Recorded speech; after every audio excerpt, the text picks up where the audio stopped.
Hello viewers, welcome back to this channel. I have a very special,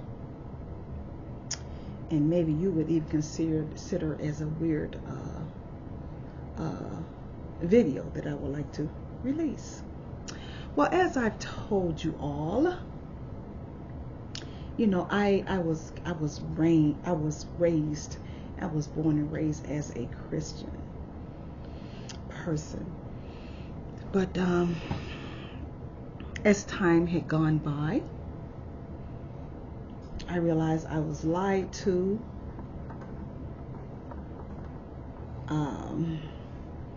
I realized that a lot of things that was taught to me was not true. So I am now in the process of relearning. I got to get rid of a lot of stuff that I learned. I'm relearning.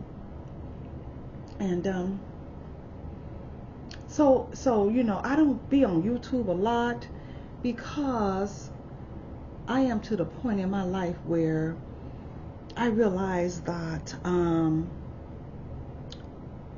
a lot of what I've learned is not true. And so I have begun to meditate. I have begun to inquire about the higher perspective of myself. And because I have done that, it's like I've opened up a whole different door of who I am. I've opened up a whole different realm. I've entered into a realm of who I am. And so now I go back and I remember. I heard people say that before you came up on the earth, that you had chosen your parents. Now, you know what? You all are going to freak out over this, but I remember choosing my parents. I remember being I guess I could say a entity, a being, or whatever you want to call it. And I remember looking down and I saw my parents. My mother was beautiful, and my father, he was very attractive. And I decided these are the people that I wanted for my parents. So they got together. And then the next thing I knew was I was born. I was born. And it was the hospital during those times was different from how they are now. It was a big light. And it was a light bulb in the middle of this fixture of the light. And then the light was reflective because it was like aluminum, for lack of a better word. And so when the light hit the aluminum, it kind of illuminated the whole area. I remember that. And I remember when I came out of my mama's canal, I remember seeing that light. I remember seeing a lot of white people all around me. At that particular time, they was all dressed in white. The doctors was dressed in white, and the nurses was ladies. They was dressed in white, and they had a white, I don't know what it's called, but it was like a white cap over their crown. And I guess they was nurses. And I came out, and I remember hearing all the voices. I remember hearing all the voices even before I came out of my mother's canal. And so when I got out there, I was kind of familiar with the voices. I was familiar with my mom's voice. I was familiar with my dad's voice. So when I came out, my dad was I guess you could say he was I'm just going to put a word in here. He was just a ordinary, no good Negro. He was a no good Negro because he had been cheating on my mom. And he had been cheating on my mom with several people. And so one of these persons was the nurse that took care of me after I was born. And my mother had named me.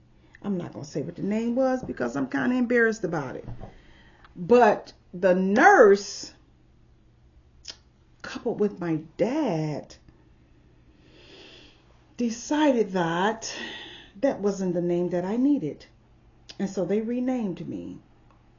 They gave me a name that they thought was more appropriate for this culture. So they renamed me. But I remember the nurse and I remember my dad kissing. They were kissing and they were always together. My dad would come to the hospital. I can't say how long he went to go see my mom, but when he came to see me in the nursery as a newborn baby, him and the nurse together, they was kissing. And sometimes they would disappear together and come back. Okay? So, I remember this to this day, and now I'm close to 100 years old, but I remember it. And so, when I grew up, and I became, a child, a child. I would say the human man. I wouldn't say the human man, but I would say man. And I was about 14 years old. And I remember, and I told my dad one day, he was a well-known, very good construction worker. He built bridges and highways and byways. He built houses. He built a lot of what we have in Ohio. He built it. And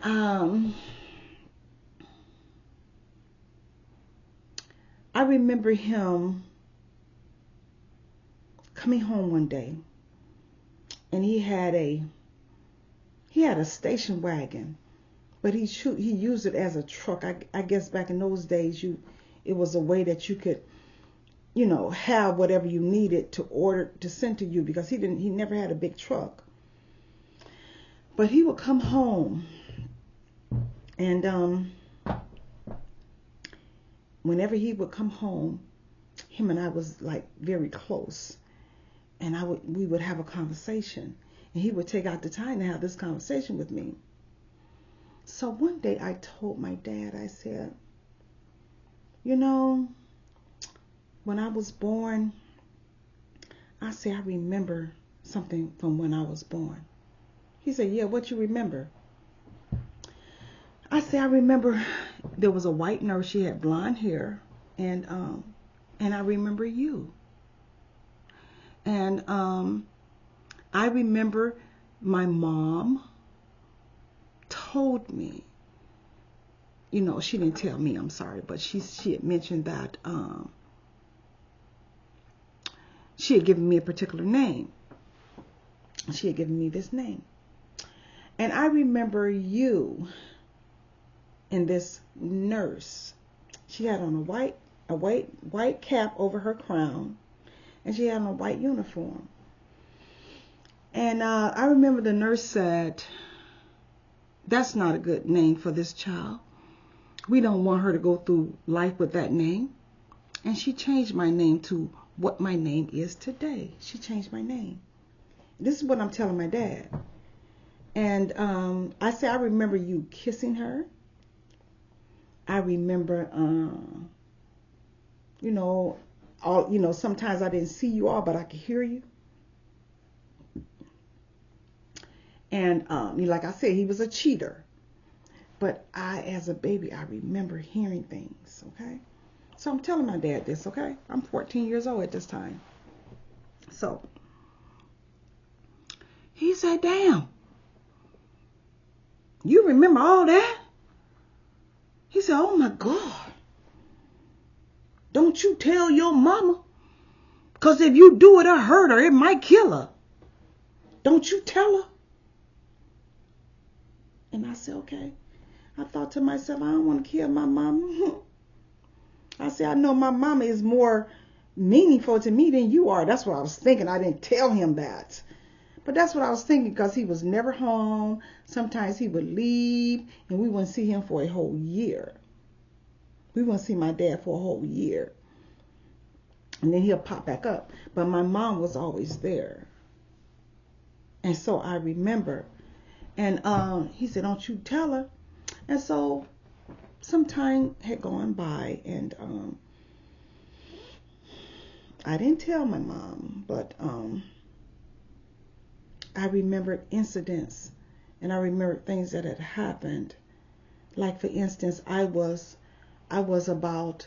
must have been about, I'm not going to even say my age, because if I do, a lot of you out there, adding up and figuring and stuff how old I am. Ain't none of your doggone business. To me, age doesn't mean anything. Experience means more than age, okay? So, I was in the time of I remember the Huff riots in Ohio. I remember those riots. And my dad was nowhere around to be found. And one day he had come back home after being gone for about a year or more. And the Huff riots had expired. They was happening, okay? So he came home from wherever he was, out of town somewhere, and he walked right into the middle of the Huff riots. And he didn't know. He didn't know that all of that was going on, by him being out of town and that type of stuff. He wasn't abreast of the local news or what was happening. And then a lot of that stuff wasn't on the local news, because it was, in my opinion, it was a conspiracy to do certain things to our people that was not sincere, that was not holy. And so he was away. And there was this guy was a lieutenant or something. He was somebody that was in charge of, saying what the orders was for this Huff riot. He was saying what the order was for this Huff riot at the particular time in the city of Cleveland. And this man, he was a white man, and he had targeted me. As a kid, I was no more than about 8 years old. I remember I was about in the 3rd grade. I was about 8 years old. And all during the daytime, we had what they called them the oh my God, what did they call them? They called them the oh my God, they was the military people that came out doing riots and stuff, okay? And so he was one of the chief people out there. And so he would always, we were kids. And like I said, I was about 8 years old. And I was a kind of strange kid, because I was a kid that liked to be by myself. I didn't like to be with others. And they would patrol the streets during the daytime while we were playing. And sometimes they would interact with us while we were playing. But this man had taken a liking to me. I don't remember his name, but as I speak to you, I can see his face. And so he had taken a liking to me, because all the kids in the neighborhood would be out in the streets during the daytime, especially like in the summertime when there was no school, or when school was out and everybody would be playing in the streets, and he would see all the kids playing in the streets. I was never a kid that wanted to be among other kids. I was always a loner. And so I would sit on the porch. And the only reason I sat on the porch because my mother would make me get out the house. You go outside. You didn't need to be in grown folks stuff, listen to everything we have to say. So I would go outside and sit on the porch. Like I said, my dad wasn't there. Hadn't seen him in about a year. So this guy, he was a high. I remember that he was a high commander person during the riots. And I would go outside and sit on my little corner of the porch. And I would always do that. So one day, this commander-in-chief of the riots or whatever, I don't know what his actual position was called, he would come unto me and he would say, "Hi, my name is so-and-so." Like I said, I don't remember his name.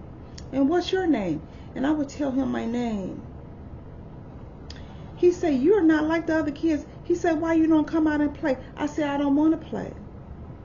I don't want to play." He said, "Well, what do you do?" I said, "I just think I don't want to play. I don't want to play with the kids." And so after I told him that, I found that he would come every day and he would sit with me and he would talk with me. And I remember his breath had a very strong odor. He had a very strong, unpleasant odor with his breath. And he would sit there and he would talk to me. And even though we wasn't sitting real close, I could smell his breath, and that's how I remember that. And so he began to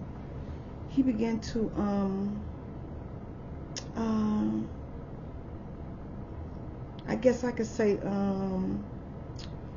make initiatives to advance or to take advantage of me. And he would come and talk. And then sometimes my mom, she would send me to a corner store, to buy certain items that she wanted, like a loaf of bread or whatever she needed. It wouldn't be a whole lot of stuff, maybe a few things. And he would always walk me to the store. He would walk me to the store, me and my brother. And my brother was younger than me. So I was 8 years old. He was about 6. And so my mother would walk me to the store because she knew I was always like a very independent child. And she could trust walking me to the store, and me going and get whatever I need. So I would go to the store, the corner store, and this officer, whoever he was in his ranks, he would always go with me. So we would go to the store. I remember black people owned the stores at that particular time, like the corner stores, the small stores. Black people owned them. And I would go in there and I would tell them what I need. And I noticed that they were very fearful of him. And so whatever I needed to buy, he would intimidate them to the fact where he would make them give me what I say I needed, and then he'll tell me to put the money back in my pocket. I didn't have to pay for it. And so I would put the money back in my pocket, and I would go home with the items, and I didn't pay for them. And then I would go to my mom, and she was very happy. She was happy that she got her money back, and plus she got the items. She was very happy. So this man would, had gotten to the place where not only would he go to the stores with me, and he would come and sit on the porch with me all the time, but it had gotten to the point where he started moving closer to me, and he began to kiss me. He began to kiss me first on my face, and then in my mouth. So I told him one time, because I was always worried, because my dad was a whore. I'm just going to say that for lack of a better word at this particular time. Because now that I'm older and everything, and I'm thinking about it, that's exactly what he was. He was a whore. You know, he wasn't about family values. He was about himself. And like I said, he would go away, and sometimes we wouldn't see him for a whole year. And he would kiss me in my mouth. And so I saw that as an opportunity to protect my dad. Because to me, my dad was Lord. My dad was Lord of my life. I loved him more than anything. I didn't know anything about God. My dad was my first God. And so this man, you know, he would kiss me. And so then, you know, I was in a family where there was not a lot of love. There was not a lot of hugs and kisses. There was no I love you. And when this man came and started telling me I love you, I believed it. That was for the first time I understood, well, this is what love is. This man loved me. He would kiss me in my mouth. And I began to open up to him. And I told him, I said, my dad is not here, but he might be coming at any time. And when he comes, I said, I'll be hearing you all out here. This was the Huff riots during the 60s. And I said, I hear, you know, you all shooting people. And I said, and I started crying. And I said, I don't want you to kill my dad. I don't want you to kill my dad. And he said, okay, what's your dad's name? And so I told him my dad's name. And he said, don't you worry. He said, I am the chief, whatever he told me. It was a big position. He said, I am the chief. He said, and I will not kill your dad. Don't you worry about it. Okay, so some time had gone by. You know, like I said, I was 8 years old. I was a kid. And I didn't, you know, I don't know exactly how much time had gone by. You're not very detailed with those things. But I remember the riots. And I remember stepping over dead people to go to school. I remember stepping over dead bodies to go to school, like the next day after the shooting and everything. And I remember that we lived in a brick building, and we were not allowed to sleep in our beds. We were able, we could sleep on the floor of our apartment, which was a big apartment. It was like a house, but it was an apartment. And so that the bullets wouldn't come through the windows and hit us, because if it came through the bricks, you know, the bricks would slow the bullets down, and we may not have as much injury as if we stayed, you know, slept in the bed and it came through the window and hit us. So that's what my mom had told us. So I don't know how long it was, but one day my dad came home after being gone for many days, months, or whatever. Like I said, I was 8 years old, so I don't know exactly how many. And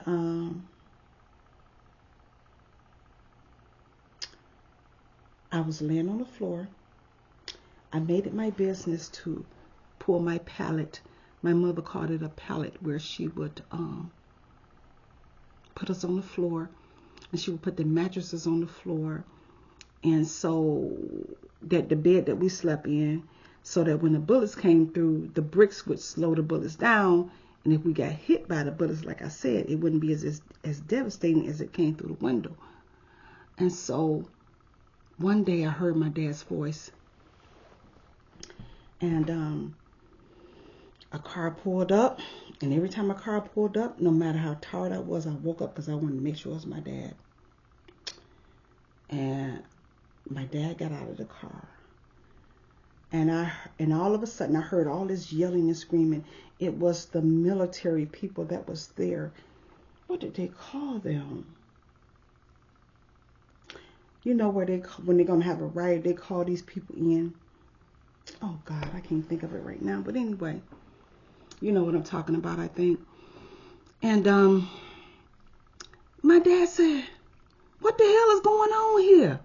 And they said, "Lay on the ground, lay on the ground." And I said, "Oh my God." I heard my dad's voice. I jumped out. I was about 8 years old. I jumped up out of the bed, out of the, well, it was on the mattress, on the floor.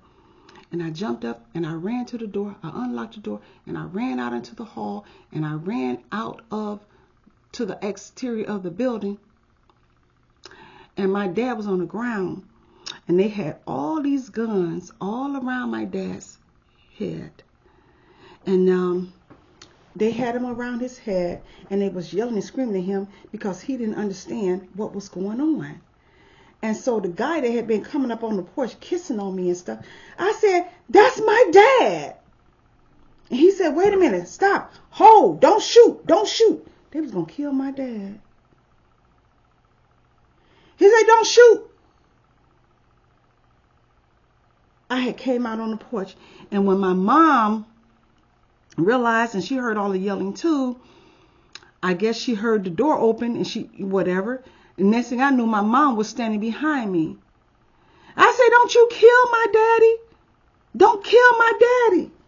And I was crying. I was a kid. I said, "That's my daddy." And the man said, "Wait a minute, hold it." This was the man that had been kissing me in the mouth. He said, "What's your name?" He told my dad. My dad said what his name was. He said, "Okay." He said, "Is that your daughter?" My dad said, "Yeah, that's my baby girl." He said, "Okay." He told the other guys, he said, "Cease shooting, stop," whatever. I don't remember the exact words, but he made them stop.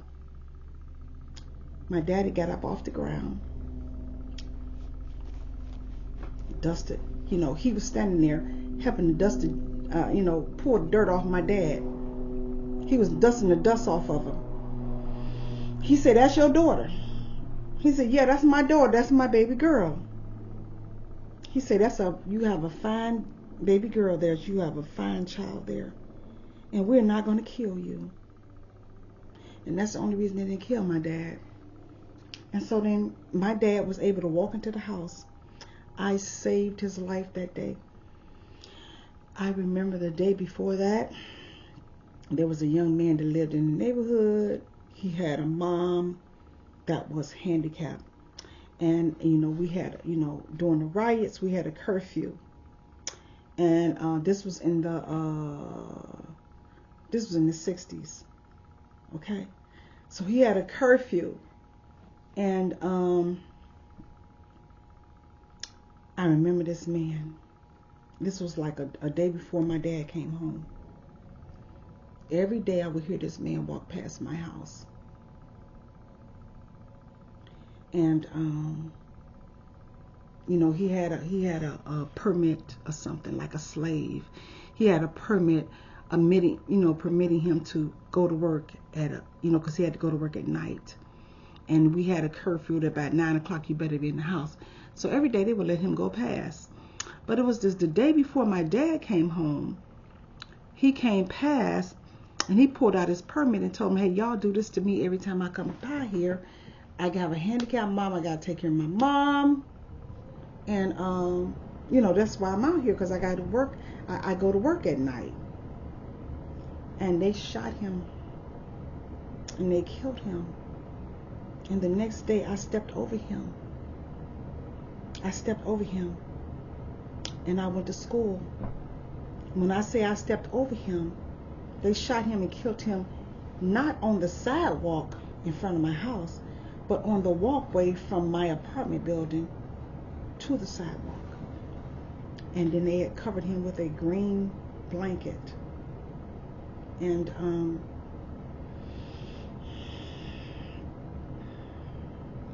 I remember that. And so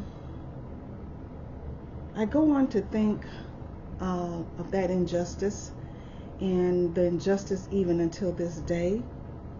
And don't trust a goddamn thing that the system have to tell me. As me coming to be a person that's getting older, and I was in Christianity for over 30 years, I'm learning that all that goddamn shit was a goddamn lie. It was all a lie. And it was connected to this situation that I'm talking about here. You do whatever you want, and then you change the narrative to make me and my people think what you want us to think instead of what actually happened. So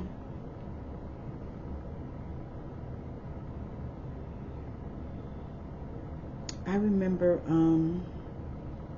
growing up. And I remember growing up and all the chaos that came with Martin Luther King and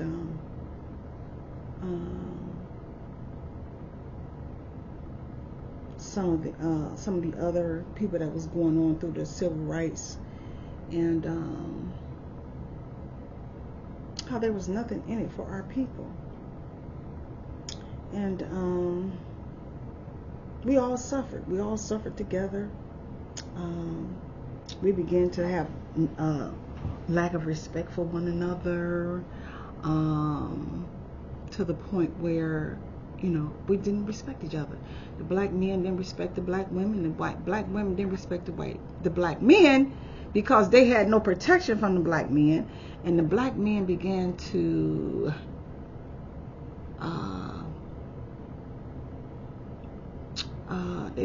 navigate towards women from other nations instead of the black women. Because when I was coming up, everybody had a close family, and you can go to the neighbors down the street and everybody had families in. We didn't have drugs and stuff separating us and that type of stuff. And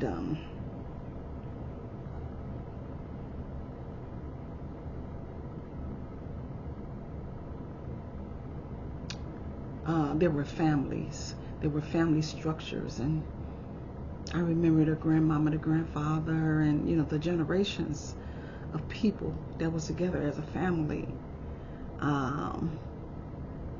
As time went by, that disintegrated, and we got to where we are now. So now we are where we are now, and I had a pastor, but I had a grandfather that was a so-called pastor, because in my opinion he wasn't no pastor at all. He was a wannabe. He was a wannabe pastor, okay? And so, he was just like the other pastors. Me remembering all this stuff that had happened in my past, and he had nothing to say on it. All he wanted to talk about was what was in the Bible, and it was my opinion as an older person now. He didn't understand what was going on in the Bible. He was just quoting words. So I really couldn't go to him, and he wasn't somebody that I need to go to in anyway. So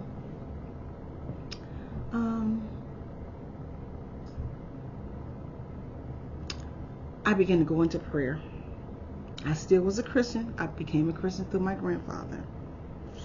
So I began to go into prayer, because no matter what I heard in his so-called church, no matter what I heard in the so-called church of others, I knew that something was not right, and I wasn't fulfilled at all.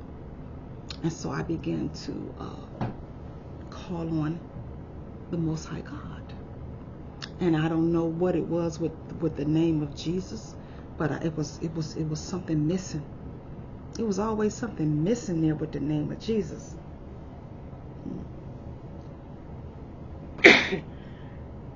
Excuse me. It was something missing with the name of Jesus. And so I didn't call on it. And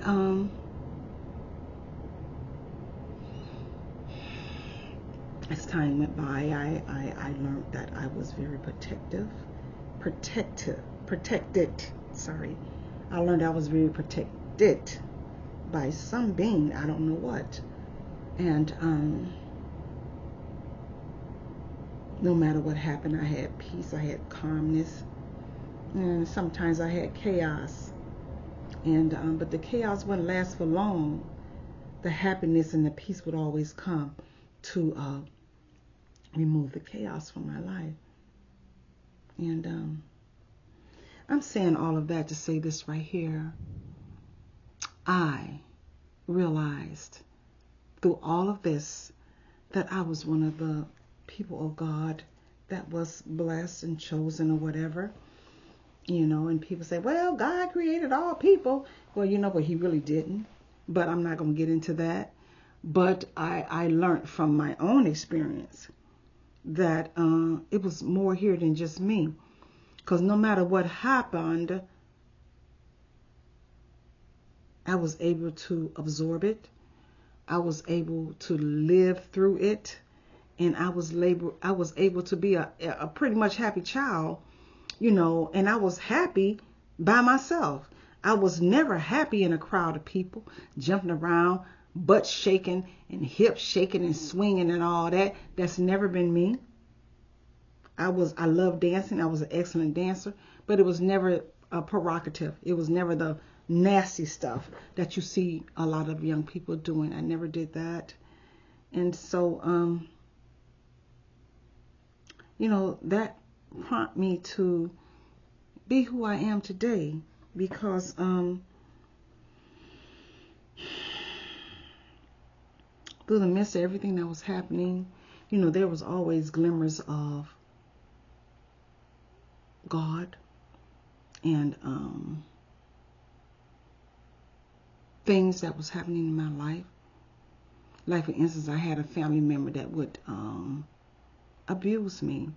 When I say abuse me, I mean physically abuse me, not sexually, but physically abuse me, and beat me and all that kind of stuff. And this person was in charge of my mom when my mom went to work, and when so one day this person had come into a closet. I had a closet, and I would go hide in that closet. As I speak to you, I could see that closet. It was a big closet. It was big for a closet, and so. There was, my mom didn't have a hamper where, you put your dirty clothes in the hamper or whatever. So she would kind of throw them on the floor in the closet. And then when it was time to wash, she would get them all from there. And then that was, she would wash the clothes. And so I had ran in this closet that was always my closet that I would go into. And this family member came into the closet seeking me and trying to find me to abuse me or whatever. And I remember praying to God, and I said, don't let her find me. Don't let her find me. Don't let her hurt me. And I went into that closet, and it was the clothes that was on the floor that was clothes that was the next cycle for going to washing in the basement. And I hid under the clothes. And I remember her pulling all the clothes off. She pulled all those clothes off of me, and then she didn't see me, because I had prayed that God didn't let her see me. And she didn't see me. I was invisible. I was in the closet, but she didn't see me. So some hours had gone by, and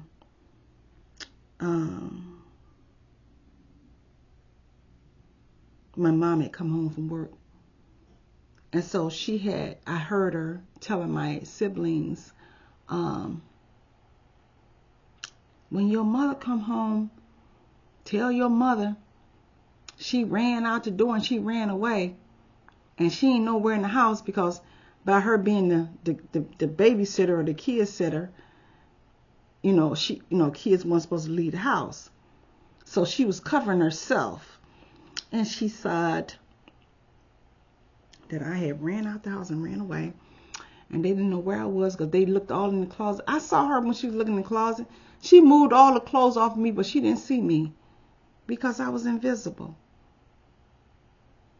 And God had done that because I asked him to. And because he saw the situation that I was in. And I'm saying that to say this. During those times, as a child, I was fresh from the universe. You may say the heavens, but the heavens is the universe. So stop playing, okay? You know, you all want to separate and say when you say universe is evil, when you say heaven is good, that it's the universe, okay? And so I was covered and protected by the universe, and so that she wouldn't do further harm to me. And that happened. And so my mom came home from work, and lo and behold, she was in there telling lies. She ran out the door, and we don't know what happened to her. We didn't do nothing to her. And, you know, we looked all over the house and stuff. She wasn't here because she had ran out the door because the door was unlocked, you know, telling lies. I came up out of that closet because she had moved the clothes looking for me, and then she put the clothes back. I came out of that closet from underneath those clothes, and I walked out and said, "Hey, Mom." And she couldn't explain it. She said, "Oh, she a ghost." Because she had looked in the closet, is only so big. She had looked all in the closet. She moved all them clothes looking around so she could find me, so she can beat the hell out of me. And, you know, like she had been doing all along to me and my siblings. And I came out that closet. I was in there. I saw her moving all the clothes, but she didn't see me. And so I'm saying that to say, I believe in magic. I'm saying all that to say, I believe in magic today. You know, I never thought that incident would you know, be a part of who I am today. I never thought that incident would be a part of my relearning. But I never forgot it. But it was one of the things that I needed to relearn. And, you know, the Bible said, you know, I won't say the Bible said it, but I'm going to say the Christian said it. That's a magic. It's the demon. That's not true. It wasn't a demon. It protected me. The magic protected me. She couldn't find me. She couldn't hurt me. She couldn't do nothing to me. That was one set of magic. When my dad came home, after about a year or however long it was, and he and people that didn't know what was going on, that came home, you know, from out of town or whatever, they got killed. My dad didn't get killed because I was there, and I was about, like I said, I was 8 years old, but I saved his life that day. So I believe in magic. I believe in magic. And you know, there was other instances where my life was in jeopardy, you know, growing up, and I'm not going to mention all of them, but my life was in jeopardy, and at work, and certain relationships, and even with so-called family members. I'm here to tell you, excuse the expression, family ain't shit. Family ain't it. They're not. They are the people that you come through, because they are that particular bloodline. Your mother and your father is your vehicle for being here for a particular purpose of God. For a particular purpose of God. And that's all they're here for. So when you reach a certain age, guess what? They're not even your family no more. In the spiritual, they're not your family. You don't need them. You don't need them, and they don't need you. And so that's where I am.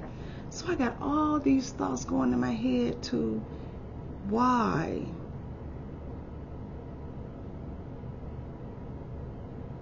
And it's weird. Am I thinking so different? Why is this change happening to me? And then on April the 8th, 2024, I had another epiphany. It was the solar eclipse that happened on that day. And to make a long story short, I felt the oneness I had with the universe. And so I'm saying this all to say to you all, what you see is not always what you get. What you see is not always what you get. We have to begin to look into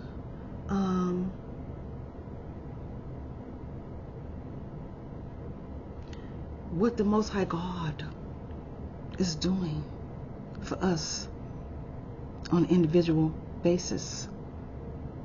And that's just one aspect.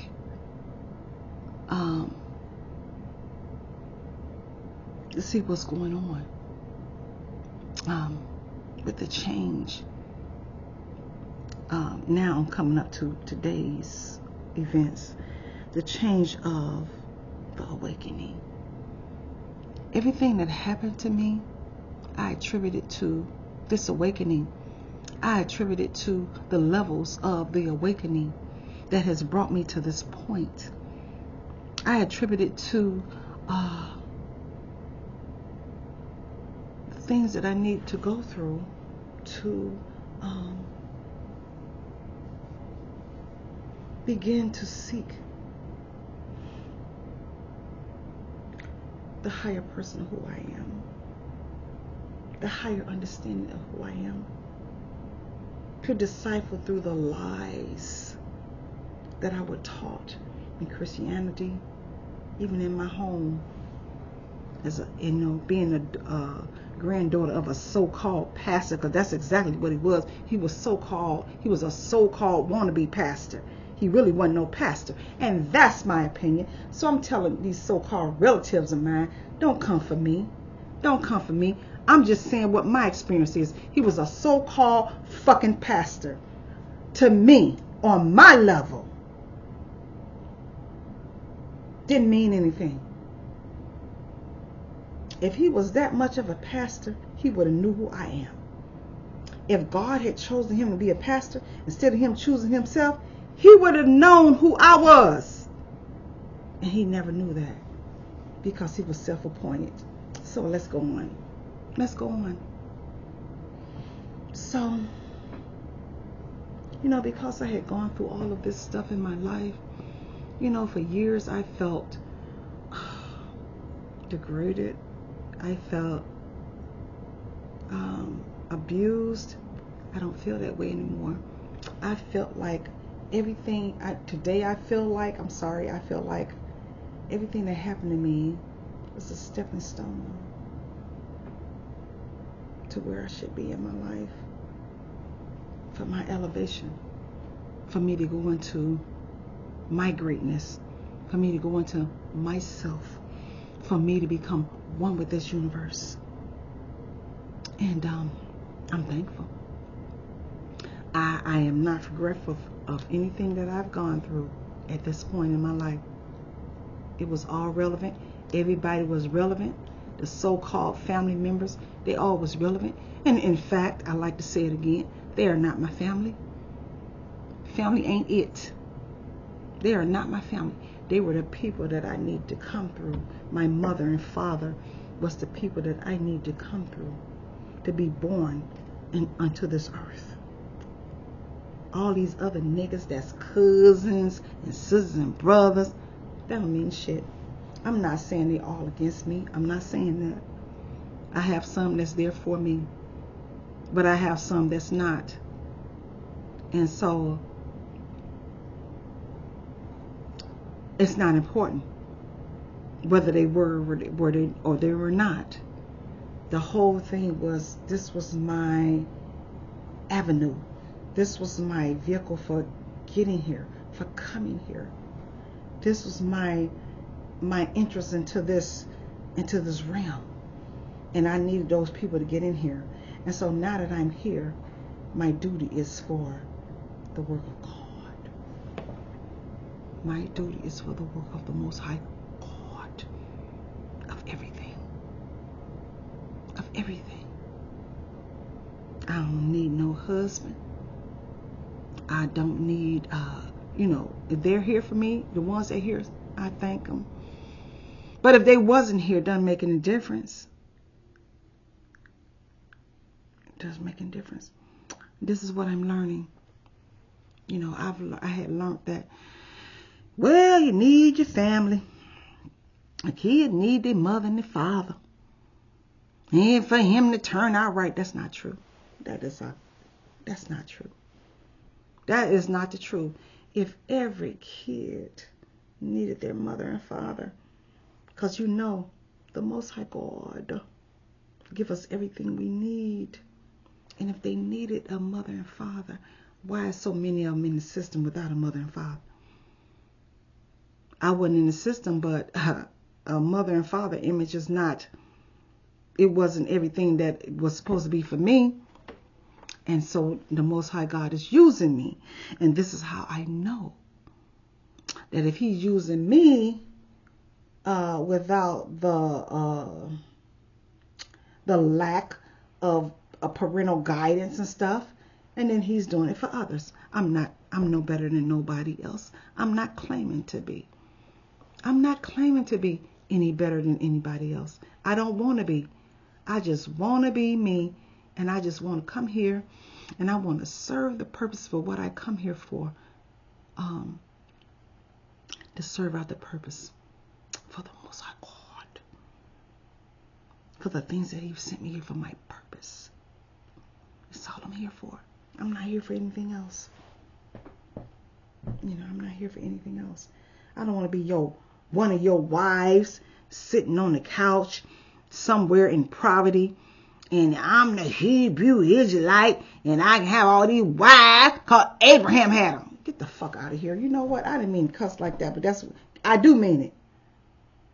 Because it's ignorant. Until you all respect the black woman in her position, her divine position, nothing's going to change for you, fool. Nothing's going to change for you. And I said fool, and maybe I didn't mean to say that, but you know what? That's what you act like, a goddamn fool. To say the things that you say.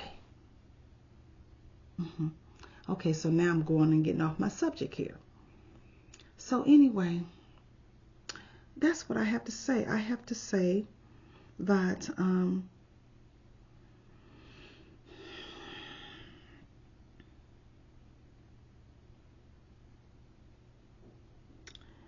don't be regretful of some of the things you went through. Because it was some of the things that you went through that positioned you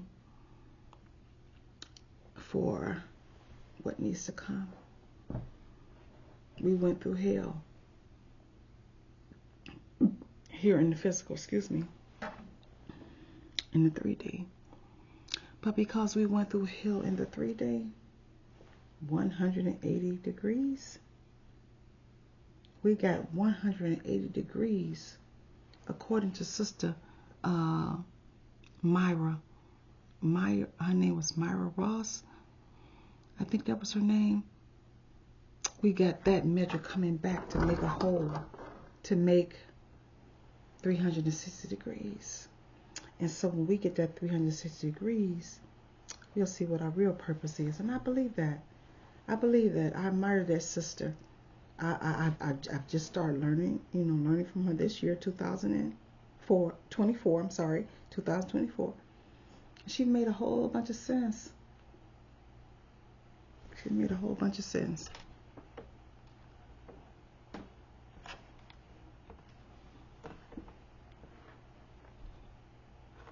So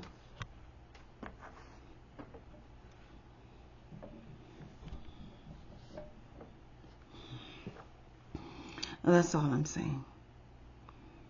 And so, okay. I kind of didn't mean for this video to go this way. But when I do videos, I try to turn myself over to the spiritual things of God. of my ancestors, and to give back what I received from them. And that's what I have done here. And so, a lot of times we go through bad things in life, and sometimes that bad is good. Sometimes that bad is good. So I'm not gonna, it's almost been an hour, hold up, spend any more time here with this video. But this has been my experience and my initiation into a new dispensation. And thank you for tuning in.